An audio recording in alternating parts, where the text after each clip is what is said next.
Como deve ser a oração do cristão? Vamos meditar no evangelho de hoje, Mateus capítulo 6, versículo do 7 ao 15. Naquele tempo Jesus disse: quando vocês rezarem, não usem muitas palavras como fazem os pagãos. Eles pensam que serão ouvidos por causa do seu palavreado. Não sejam como eles, pois o Pai de vocês sabe do que é que vocês precisam, ainda antes que vocês façam o pedido.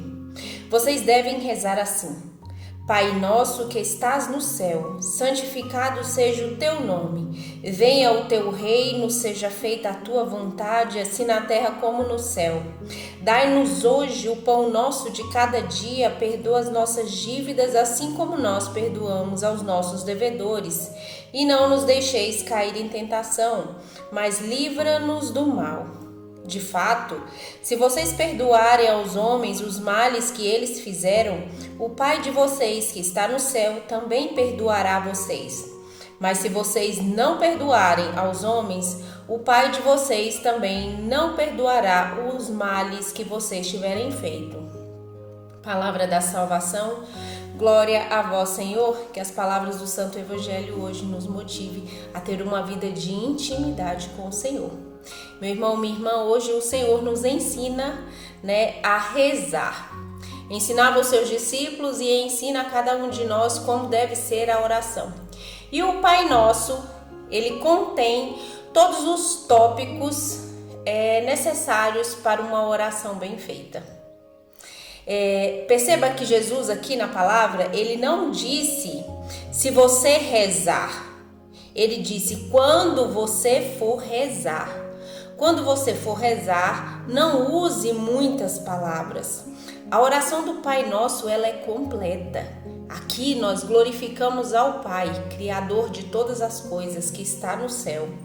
Aqui nós santificamos o nome do Senhor Jesus antes de pedir, antes de dizer qualquer outra coisa. Nós primeiro bendizemos o nome do Senhor. Depois nós dizemos ao Senhor que venha o seu reino sobre nós e que seja feita a sua vontade, aqui na terra como no céu, e não a nossa vontade. O Senhor tem dito aqui que muitas vezes a gente, como diz o Padre Mário, a gente reza sobre 3 circunstâncias: os nossos medos, os nossos desejos e as nossas ansiedades. Medo, desejos e sonhos. São 3 realidades que, se a gente não tomar consciência disso, a nossa oração se baseia somente nesses 3 tópicos. E a oração do Pai Nosso não diz isso. A oração do Pai Nosso nos ensina a glorificar primeiro o nome do Senhor, bendizer o seu santo nome, dizer e dispor a nossa vida, os nossos desejos, assim como a vontade de Deus, que a vontade do Senhor prevaleça no céu e na terra sobre a nossa vida e sobre a vontade do Senhor. E aqui também diz que agradece o pão nosso de cada dia que nos dai hoje e sempre. É o pão nosso, não a padaria de todos os dias. Entende que Jesus aqui nos ensina a viver e viver sobre a providência dele, a viver o pão nosso de cada dia. A cada dia o Senhor vai prover, a cada dia o Senhor vai nos sustentar. E aqui é o que mais importa. Todo o contexto do Pai Nosso, ele é muito importante, mas o final do Pai Nosso nos ensina a perdoar. Jesus diz aqui: perdoai as nossas dívidas, assim como nós perdoamos aos nossos devedores. E aqui no final o Senhor diz: de fato, se vocês perdoarem aos homens os males que eles fizerem, o Pai de vocês que está no céu também perdoará vocês. Mas se você não perdoar, o Pai do céu também não vai ser perdoado. Eu queria chamar muita atenção, sabendo que a oração que Deus conhece, como ele diz, ele mesmo próprio diz que o Senhor já sabe aquilo que nós necessitamos e aquilo que nós iremos pedir antes mesmo das palavras se formarem na nossa boca. O Senhor já conhece, mas o Senhor age no nosso desejo e na nossa liberdade. Nós precisamos falar, mesmo que o Senhor conheça as nossas necessidades, precisamos pedir. Ao mesmo tempo que Jesus diz aqui que o Senhor conhece o nosso desejo e as nossas vontades, é o mesmo Jesus que diz: bate e a porta será aberta, pedis e recebereis, procure e acharás. Então o Senhor nos ensina a pedir.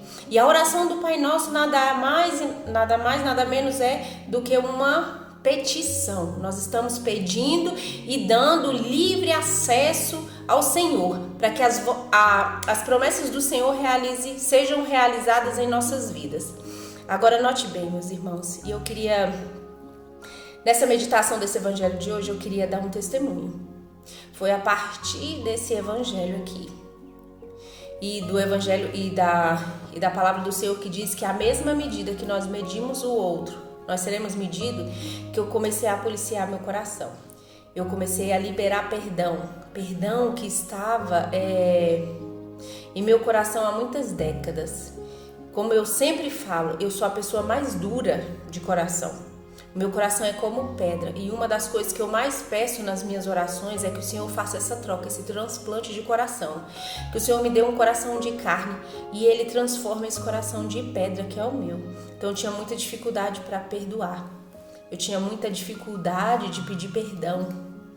E depois que eu comecei a meditar nesse evangelho, que eu vi de verdade que se eu não perdoasse, eu não seria perdoada das coisas, inúmeras coisas que eu faço, de tantas coisas, de tantos erros que eu faço, não só para Deus, mas para o irmão, para o próximo, o quanto eu sou imperfeita.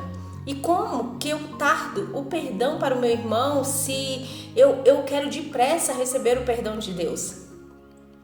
E um dia eu vi um trecho de uma entrevista de uma pastora, e foi a chave que virou no meu coração, quando ela disse assim: eu libero perdão não é porque eu sou boazinha, porque eu sou esperta.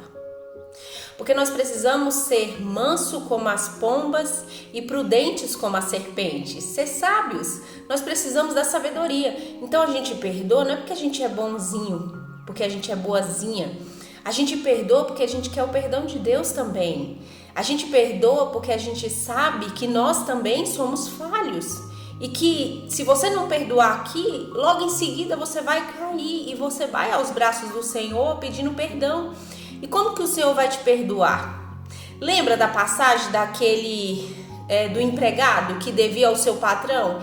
Ele pediu que ele desse pediu um tempo para o seu patrão para poder pagar a dívida. O patrão liberou ele da sua dívida todinha. Quando ele encontrou com o seu amigo, ele esganiçou seu amigo. E ele queria que o seu amigo pagasse sua dívida. O seu amigo implorou que ele desse mais tempo, que ele iria pagar. E ele não deu esse tempo. Então assim, o perdão que ele pediu para o seu patrão, ele não deu para o seu irmão. E aí o patrão veio, ficou sabendo disso, que ele tinha feito, pegou esse rapaz, esse homem, e colocou ele na prisão. E lá ele ficou até pagar o último centavo. Então ele disse: como que você me pede perdão e não libera o perdão? Então a partir daí eu comecei a trabalhar isso no meu coração. Isso não é uma coisa fácil. Como sempre eu falo, nada é fácil.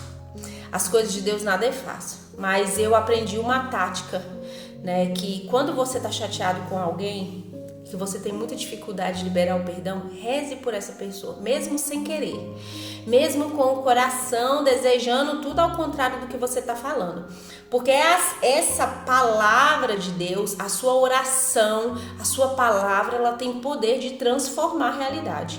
Então quando nós vamos rezando e orando por aquela pessoa, o Senhor vai transformando o nosso coração, até chega um momento que você olha para dentro de si e você não tem mais nada. Você não tem mais raiva, você não tem mais ódio, e isso não te faz sofrer.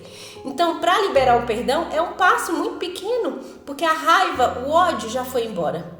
Então, que esse evangelho de hoje nos motive também a pensar: se você tem alguma mágoa contra o seu irmão, contra a sua irmã, perdoe. Perdoe, porque senão Deus não vai perdoar os seus pecados, porque Ele está dizendo aqui: se você não perdoar, o Pai que está no céu também não vai perdoar.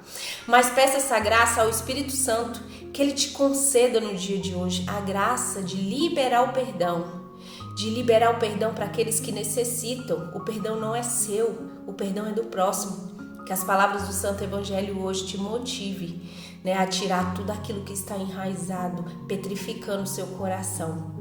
Que Deus abençoe a sua caminhada, o seu propósito, o seu trajeto.